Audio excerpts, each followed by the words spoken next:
প্রিয় দর্শক, পবিত্র কোরআনুল কারিমে এমন ৩টি সূরা আছে যে ৩টি সূরাকে বলা হয় বিপদের সূরা।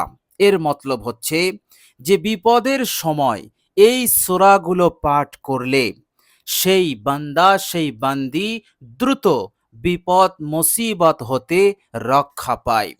আল্লাহ রাব্বুল আলামিন দ্রুত তাদেরকে মুক্তি দিয়ে দেন। এর কারণ হচ্ছে আল্লাহ রাব্বুল আলামিন এই ৩টি সূরাকে এমন সূরা বানিয়েছেন যে এই সূরাগুলো পাঠ করলেই আল্লাহ পাকের রহমতকে, আল্লাহ পাকের দয়াকে আকর্ষণ করে। যেমন চম্বুক লোহাকে আকর্ষণ করে। চম্বুকের কাছে যদি আপনি লোহা রেখে দেন তো চম্বুক দ্রুত মুহূর্তে লোহাকে টেনে নেয়। তো প্রিয় দর্শক, অনুরূপভাবে এই ৩টি সূরা এমনই শক্তিশালী, এমনই বরকতপূর্ণ, ফজিলতপূর্ণ সূরা যে এই সূরা পাঠ করার সাথে সাথে চম্বুকের ন্যায় আল্লাহ পাকের রহমতকে আকর্ষণ করে। আর আল্লাহ রাব্বুল আলামিনের রহমত এসে যাওয়া মানেই বিপদ মুসিবত সব দূর হয়ে যাবে।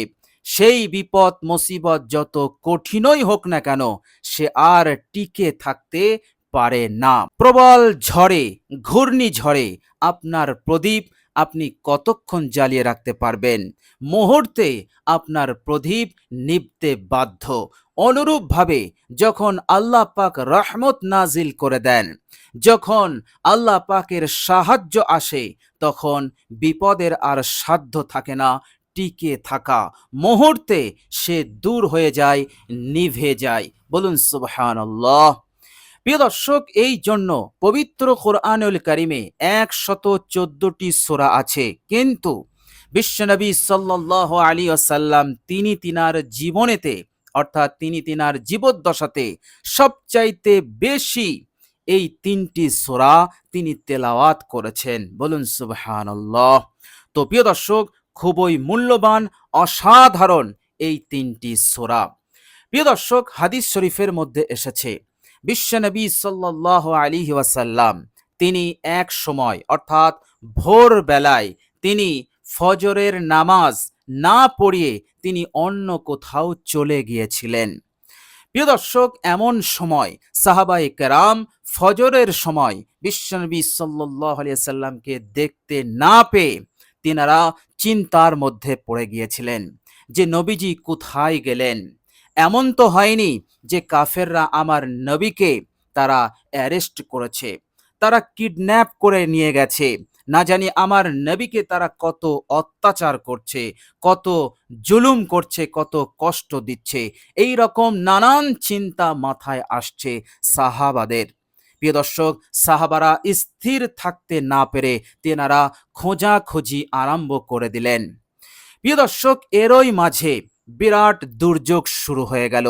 মুষলধারে বৃষ্টি আরম্ভ হয়ে গেল, মেঘের গর্জন শুরু হয়ে গেল, তুফান বইতে লাগলো।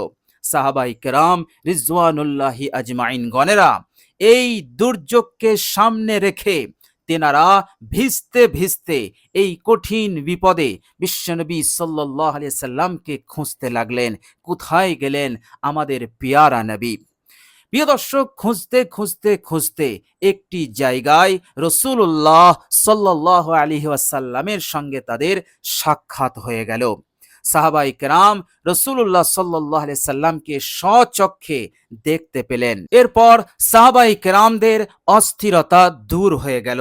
নবীজিকে দেখা মাত্রই তেনারা শান্ত হলেন এবং খুশিতে আনন্দে তাদের মনটা ভরে গেল।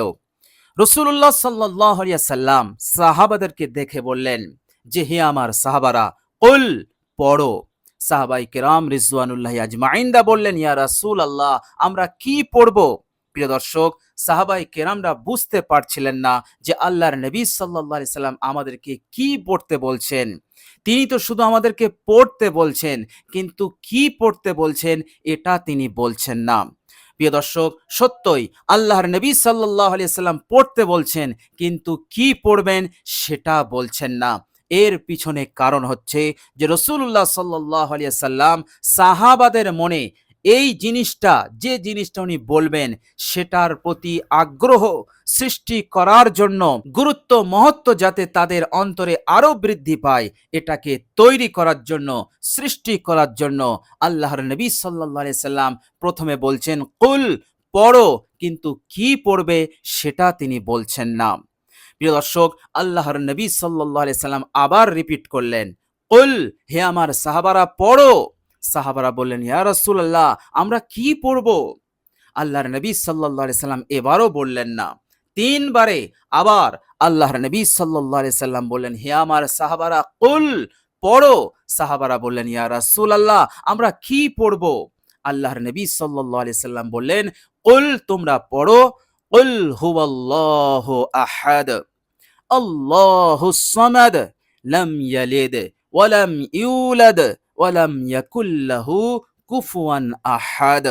সাহাবারা বলছেন যে আমরা নবীজি সাল্লাল্লাহু আলাইহি সাল্লামের সঙ্গে এই সূরাটি পাঠ করলাম। এরপর আল্লাহর নবী বললেন, হে আমার সাহাবারা, কুল, তোমরা পড়ো, কুল আউযু বিরাব্বিল ফালাক মিন শাররি মা খালাক ওয়া মিন শাররি গাসিকিন ইযা ওয়াকাব ومن شر النفاثات في العقد ومن شر حاسد إذا حسد। সাহাবারা বলছেন আমরা পড়লাম। এরপর আল্লাহর নবী সাল্লাল্লাহু আলাইহি সাল্লাম আবারও বললেন, হে আমার সাহাবারা, কুল, পড়ো, কুল আউযু বিরাব্বিন নাস মালিকিন নাস ইলাহিন নাস মিন শাররিল ওয়াসওয়াসিল খান্নাস আল্লাযী ইউওয়াসওয়িসু ফি সুদুরিন নাস মিনাল জিন্নাতি ওয়ান নাস। সাহাবারা বললেন যে আমরা সূরা নাস তেলাওয়াত করলাম নবীজি সাল্লাল্লাহু আলাইহি ওয়াসাল্লামের সঙ্গে।